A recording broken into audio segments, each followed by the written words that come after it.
Welcome to the You Know podcast. I'm your host, Chris, and today I'm talking NBA playoff matchup locks, my top 10 NFL draft picks, mock draft, some way too early MLB predictions and overreactions. Can Tiger Woods win his sixth green jacket? And Angel Reese and Caitlin Clark. So the sports world was absolutely divided with this whole Caitlin Clark Angel Reese thing this past week. What I loved about it was that there was so much hype about women's basketball. It was everywhere. Everybody was talking about it. You couldn't miss it. 9.9 million people viewed. It was a great thing for the sport. What Angel Reese did, I think she should have got a technical foul. The game was still going on, but I love what she did. Caitlin Clark did it the last game, but the same thing. She did it. Caitlin Clark had a terrible technical foul call earlier in the game. So I think if you're going to call the way that they were calling the game, that should have been called a technical foul. And honestly, that was taunting, right? But I still like that she did it. That doesn't mean I don't think it was wrong. If LeBron or KD or somebody else did it, it'd have been a highlight. It'd have been all over Sports Center. They'd have been praising them. It'd have been hype. But I think since it was women's basketball, it got a little different narrative. What I'm excited to see is Angel Reese coming back again next year. I believe she'll be a junior. So I'm excited to see if she can do the same thing again and stay consistent, because she did have, a rough going at Maryland. So I'm excited to see if she can keep progressing and doing what she does. I think Caitlin Clark, she goes into the league this year, so we'll see. I don't know. I don't watch too much WNBA, to be completely honest, but everybody was watching the Women's College Basketball Championship at 9.9 million, so I knew I wasn't alone. But that game was awesome. It was a good game. I didn't watch all of it. I watched the second half, but I did enjoy the game. I think, like I said, I think it's great for women's basketball. It might get the WNBA. I mean, if the WNBA starts doing, I feel like it's so, like, you have those celebrations more in the NBA, and you get a little bit more smack talk. Or maybe I just see it more because I watch the NBA. But in the WNBA, the highlights that you see, it just seems so fundamental. Like, it's not flashy. And I think that's where WNBA struggles. But when you watch the March Madness, women's March Madness, it was electric. There were so many games. Caitlin Clark dropping 40. And then on the other hand, you have Angel Reese, who has 34 double-doubles on the season, which is the most in a single season for women's college basketball history. That in itself is insane. So to have both of those two, and then they match up in the championship, it was just meant to happen. It was meant to have 9.9 million people watching. It was a great game. It was a great thing for the sport. So I'm excited to see where it goes and see if it can continue to thrive as it was. With that being said, congratulations to the LSU women's basketball team for winning their first national championship, and congratulations to the UConn men's basketball team for winning their fifth. We all remember Kemba Walker's amazing run. So congratulations to them this year. I honestly didn't predict it. A lot of people didn't predict it. So shout out to them. And this is my Did You Know Sports Fact of the Week. Did you know on today's date in 2003, freshman Carmelo Anthony led the Syracuse Orangemen to its first national championship and their third national championship appearance? They beat Kansas. Carmelo posted a double-double with 20 points, 10 rebounds. He had 7 assists. He shot 60% from three. And this was probably the first time that I saw Carmelo Anthony before the NBA. I started watching him more in the NBA because of obviously the title run. And then he went on to play with the Nuggets and the Knicks, and we all know the rest. We all grew up watching that. And that was my Did You Know Sports Fact of the Week. Now on to our NBA playoff locks. We know the East is locked 1 through 5 with the Bucks, Celtics, Sixers, Cavs, and Knicks. So we know that the Cavs and Knicks are locked up as a matchup, and that's the only playoff matchup that we have so far that's locked. The Nuggets have locked the first seed out west, and that's about it.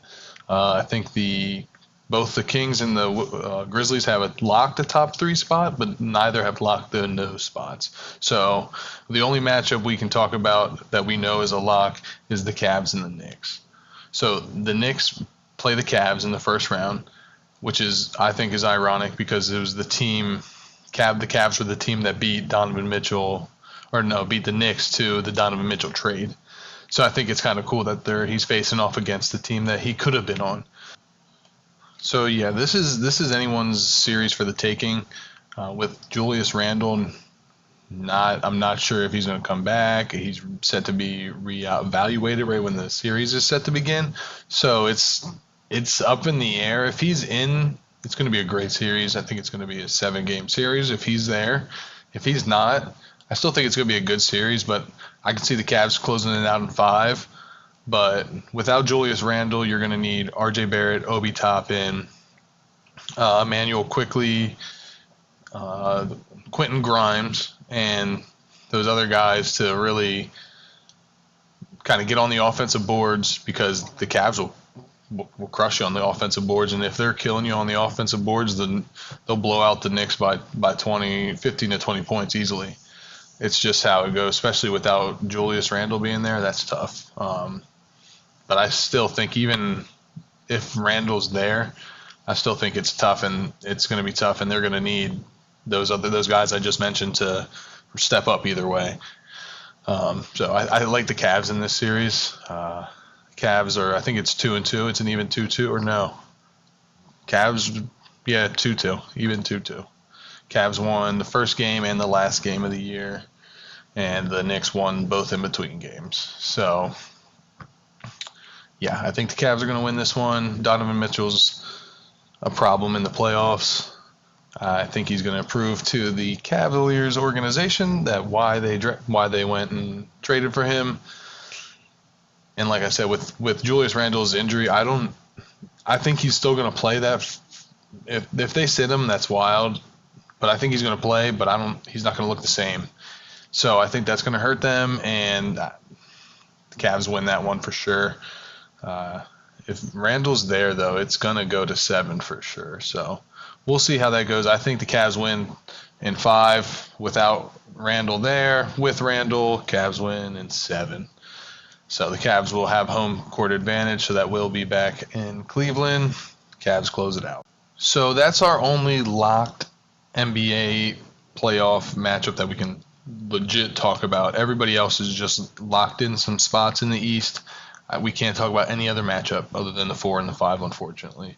We could talk about potential second-round matchups, but that's going to be next week when we're definitely locked in and we can predict the playoffs a little bit further.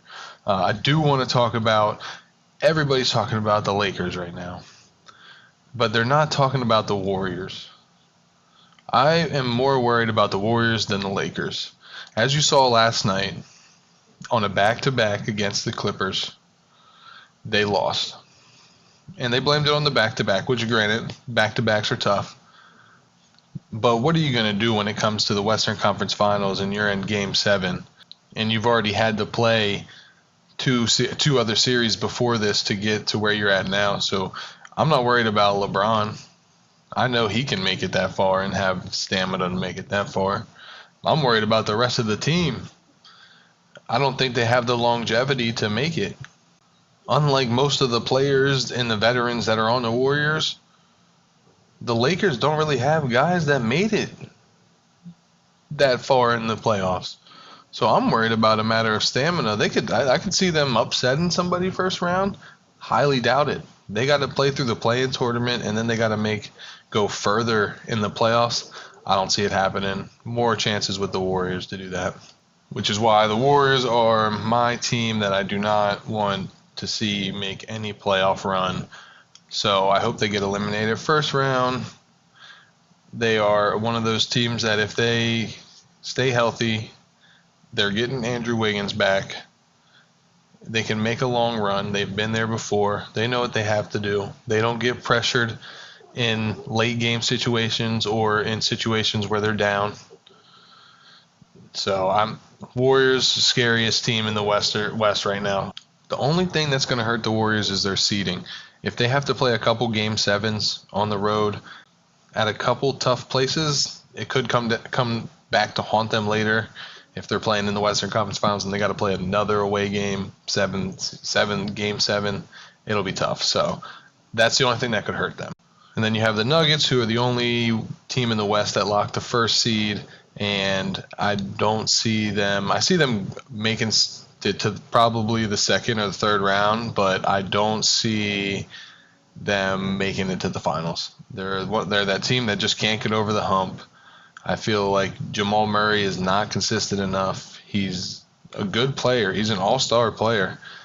But I think you just have to have another guy on Jokic's level to get over the hump, so, which is why I don't see them making it to the finals this year. But if that was one team that I wanted the Celtics to match up with, it would be the Nuggets, and I would love that. So we shall see. We shall see. I'm excited for playoffs. I can't wait to get the rest of the playoff picture locked in so we can talk more on matchups. I'm excited for that. So make sure you tune in next week because I'll be bringing you more on the NBA playoffs as the NBA season comes to a close and we lock in those NBA playoff matchups. All right. This is a great week in sports. You had the college basketball championships. You got the Masters this week. You had MLB opening day. It's a good week for sports. It's not a good week. It's a great week for sports. Can Tiger win his sixth jacket, though? If there was ever a course that Tiger could show up and win, and I have confidence in, it would be Augusta National. My man sits at 5 championships there, right? This is one course that he just knows. He's won there. He's confident there. So I think he could definitely take it. But he's +2 right now. He just finished. He's going to have a good second and third round. I'm still confident in him. But the leader's +7. That's a lot to make up. The leader is young, Victor Hovland, -7 right now. But right behind him, who is at the 17th hole right now, -6, Jon Rahm. With him at -6 and Tiger so far below, Jon Rahm started out pretty slow. I think he was +2 as well. He went to even, and then he just been getting hot ever since. So if he can stay hot, I think Jon Rahm's probably going to win it. But I want Tiger to come out and have a great second and third round. Hopefully some of these guys at the top have a couple slip-ups, and he can make him a little bit easier to catch up. Because who would not want to see Tiger win another championship? I would love to see that, but with the way the leaderboard sits now, you even have Shane Lowry there, who's been feeling hot, who hit the back-to-back birdies on the par 3 challenge. So it's going to be tough for Tiger. Could he still do it? It's Tiger Woods, definitely. But with the way that the leaderboard is, I can't see it happening now. So I think Jon Rahm's probably going to pull it out. He's -6. I see Victor Hovland at the leader right now. He's a young guy, so I see him choking up a little bit. Great first round. I think it's going to get to him a little bit. So I'm going to see him drop. I don't think he's going to drop too far, but I think Jon Rahm's probably going to pull this out now that he's at -6, and he's just been nonstop ever since. So Masters week. I hope you guys enjoy. This past weekend was opening day for the MLB, and it opened with some pretty exciting games. The weekend was shocking to me. I thought there was a couple teams that I was surprised with, especially the Phillies. I did not expect them to go 0-3 there, 0-4, and then they finally got a win the other night against the Yankees and then lost again. So they're 1-5 currently, which is surprising to me. If they would have went 0-6, I kind of would have said panic because there's only 3 other teams that made the playoffs ever after starting 0-6. So they got the win. They're still in the wild card. But my way too early playoff predictions for the MLB, I'm going to start in the AL. The Seattle Mariners, wild card team. The Tampa Bay Rays, wild card team. Although they're playing really good right now. Surprisingly good. I expected them to be good, but not undefeated to start the season. The Toronto Blue Jays, also a wild card team. Your AL champion, I hate to say it because I hate them, but it's going to be the New York Yankees this year. I think they're going to get over their little drought that they had. Hasn't been long, never is. They're going to get back. Judge is going to be hitting bombs all year. They got a young rookie, which I'm excited to watch. I haven't seen him yet. I'm excited to watch that young pitcher. They're saying he's a Cy Young winner. I haven't watched him pitch yet. I haven't watched him at all. So I'm excited to check him out. The NL, I'm biased on. I'll let you guys know now. But in the wild card, you're going to have the Phillies. You're going to have the Mets as always. And you're going to have the Dodgers. The Mets will never win the NL. I'm sorry. They had a chance last year and they choked. I don't think they'll win the NL in my lifetime. Just saying. With the Phillies and the Braves being there, no. So again, NL wild card, Phillies, Mets, Dodgers. Your NL champion is going to be the Atlanta Braves. They've been playing some great baseball to start the season. Pitching, Fried went down, but he's only on the IL for, I think, 2 weeks. He'll be back. They got some young left-handers that they're bringing in, which they were lacking last year. I'm excited to watch those guys as well. So the NL champ is going to be your World Series champ as well. I'm calling it now. 2021, Braves won. 2023, Braves win. I would love to see that. Hopefully I don't jinx them. I probably will. Anyway, the only other thing I think as an overreaction would be that you're going to see the Pirates in the playoffs this year. That is an overreaction. They're starting 4-2. They're starting great. I think it's great for the Pirates organization that they're finally winning some games. I feel like every year they start the season off and you're just expecting them to start the losing streaks. So it's good to see that they're winning. I still don't see them making playoffs. It's early. That was my only other overreaction at the moment. Other than that, I feel like it's way too early to tell anything else. You could say that as an overreaction, you could say the Phillies not making the playoffs. But I still think even after starting 1-5, I still think they get their bats turned around. Pitching comes down, the bullpen gets stuff under control, and I think they'll start winning games and stringing some wins together. And you'll see them in the wild card, like I said. And this isn't really an overreaction or a prediction. You could say it's a prediction, but the way that the first week has gone, it's almost a statement. I think a lot of steals are going to happen this year. There's going to be a lot of stolen bases.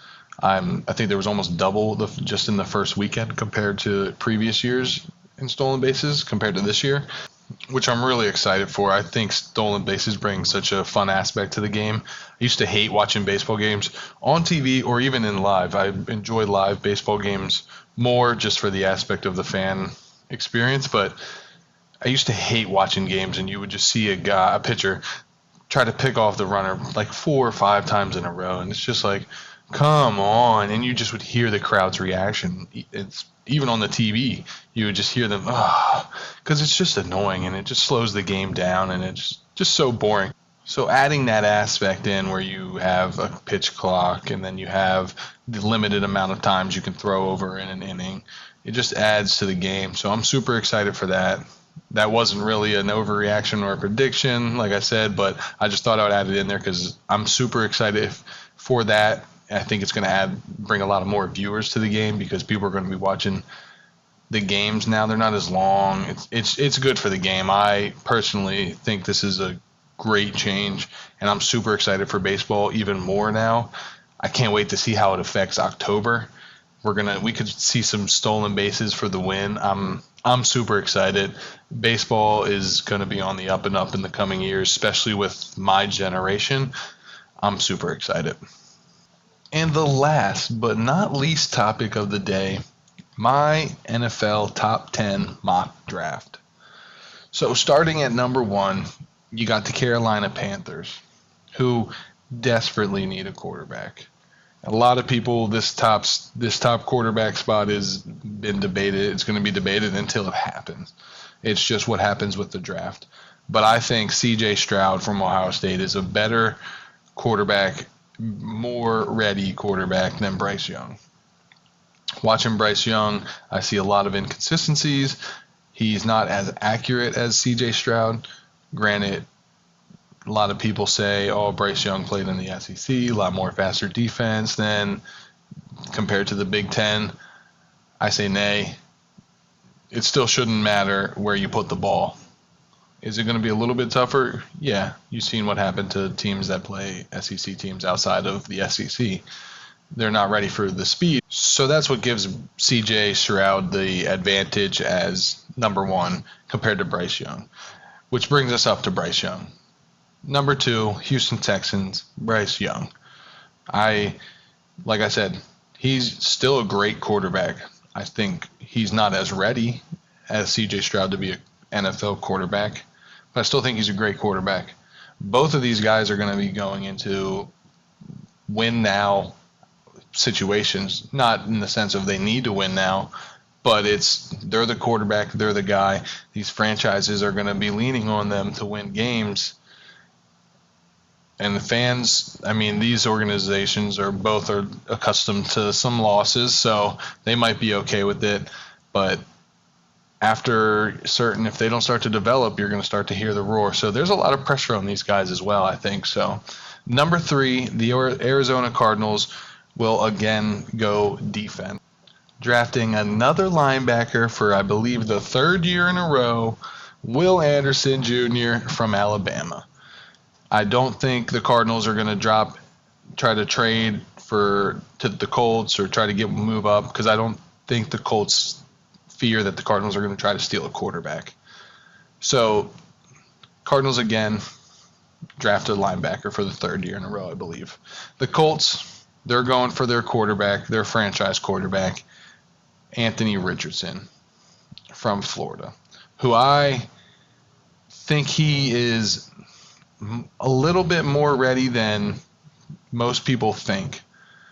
I don't agree that he's going to the Colts, so it's going to be tough. He's going to have to be in another situation just like Bryce Young and C.J. Stroud, where these franchises are going to be leaning on them to win. So it's going to be tough. I didn't watch a lot of his games. I watched his big games, and he is a very athletic quarterback. But I don't know. I just don't see him panning out to be their franchise quarterback. But he could prove me wrong. He had a pretty good pro day. I take pro days very lightly. There's no pressure other than people watching you. But if you are playing college football, you're used to people watching you.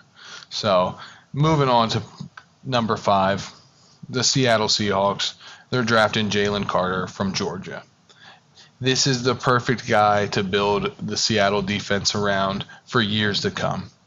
They're in rebuilding, but they're not. They just signed Geno to a decent contract. So I feel like they're not in a win now situation, but this is a great guy you brought Bobby back. You're going to have him there. I feel like that's a good mentor to have, even if it's not the same position, just a good veteran to have, especially for a guy like Carter. So number 6, Detroit Lions. They're also going defense, and they're going to try to pair up somebody with Aiden Hutchinson, and that is Tyree Wilson from Texas Tech. He's extremely versatile. I watched 2 of his games, highlights of his games, to just see how he plays, because I don't really watch Texas Tech throughout the year. I'm a Big Ten guy. So he is going to be very I feel like he's not going to be great, a huge impact his first year. I think they need to get another defensive tackle to kind of take that pressure off of the two edge guys, but bringing him in to complement what Aiden does, I think it's a great pickup. Next, you got the Las Vegas Raiders, and they need defense big time. And they're going to get Christian Gonzalez from Oregon, who I think is the best quarterback in this draft. He plays against the Pac-12, who is a pretty pass-heavy conference. I watched a couple of his highlight films. Obviously, it's highlight film, so you're going to see the good. And then I watched some bad. There's some plays where he takes off, but he gets beat. So I think he has some room to get polished, but they're rookies. It's what you expect. Number 8, the Atlanta Falcons. They're drafting Luke Von Ness from Iowa. Now, I love defensive guys from the Big Ten. They're always just have that edge to them. They're just a little bit grittier, and they fill the interior so much better than any linebacker out of any other conference, because they're not afraid to hit in the cold, in the warm, wherever. So I always like defensive guys from the Big Ten. This is a good pickup for them. They need defense as well. They need a lot of other things. They still don't know their quarterback situation, but I think they go defense this year because there are a couple guys in free agency, and they just drafted Ritters, who I think they're going to try to see if he's their guy. I don't think he is. Number 9, the Chicago Bears. They need an offensive tackle, so Justin Fields is not running for his life. Darnell Wright out of Tennessee. He is the best offensive tackle in the draft. He's a big dude. He's 6'6", 335. He can move, which is why I like him a little bit more than the next guy I'm going to talk about. He's a little bit bigger. He can still move. He's a little bit more versatile, so I like him a little bit better than the next guy I'm going to mention. But Chicago Bears need an offensive tackle, and they get their guy. Number 10, the Philadelphia Eagles. They are also beefing up that offensive line, and they're going to draft Peter Skoronski from Northwestern. Now, he's a little bit smaller. He's 6'4", 315, but for what their offense is, he's the perfect lineman for what they do, for having a running quarterback and how just their whole offense, the RPO, he is the perfect lineman for that scheme. But I'll have more on the NFL draft in the coming weeks. We got 2-3 weeks until the draft. I'll have more on that next week. I'll do a full first round mock draft. Some of my top prospects that might not get drafted in the first round, but might slip to the second or third round. So I'll have that next week for you guys. I'll be back next Friday with more on the NBA playoffs, NFL draft, and MLB updates. As always, thank you for tuning in, and make sure you follow me on Facebook, YouTube, and Spotify. Just search the You Know Podcast, and on Twitter at YouKnowCast23. I hope you have a great week, and if you didn't know, now you know.